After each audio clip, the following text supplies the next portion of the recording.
I used to believe that hard work was enough.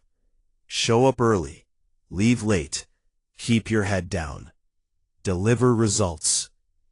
That formula had carried me through 5 steady years at the company. I wasn't flashy, but I was reliable. And in an office full of sharp suits and sharper elbows, I thought reliability would win in the end. I was wrong. It started when our division announced a restructuring. A new executive role would be created, operations lead, with authority over budgets, hiring, and strategy. It was the kind of position that could shape a career for the next decade. 3 of us were considered strong candidates: me, Ryan, and Lauren. Ryan had charisma that filled a room before he did. He told stories that made executives laugh and nod at the same time. He'd slap you on the back and call you brother, and somehow it felt genuine.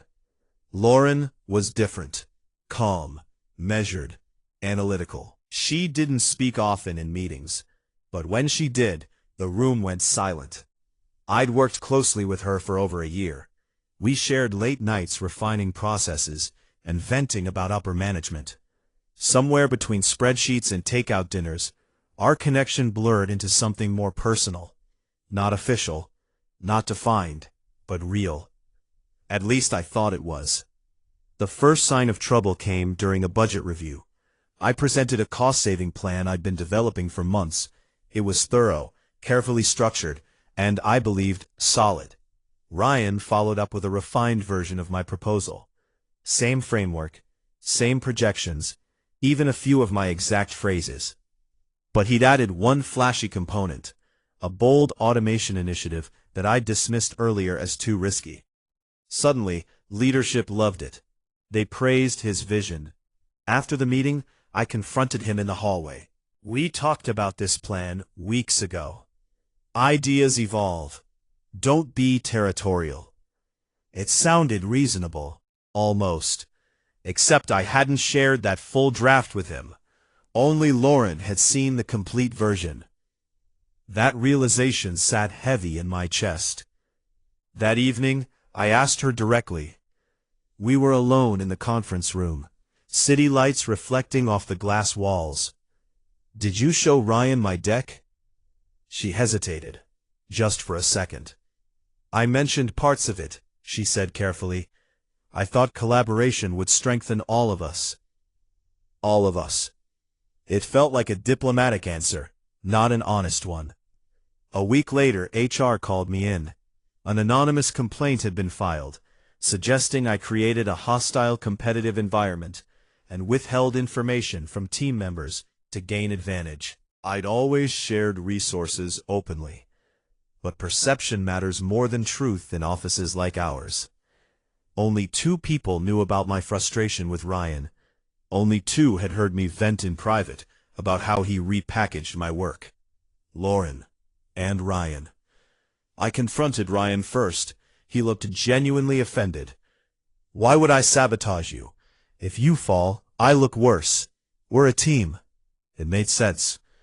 Then I spoke to Lauren again. This time, she didn't dodge. I filed the complaint, she admitted quietly. The words felt like a punch. Why? Because you were getting too comfortable, she said. You assumed you had the role locked in.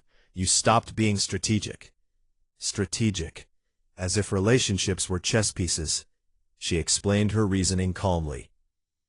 She believed leadership wanted someone who could manage conflict, not create it.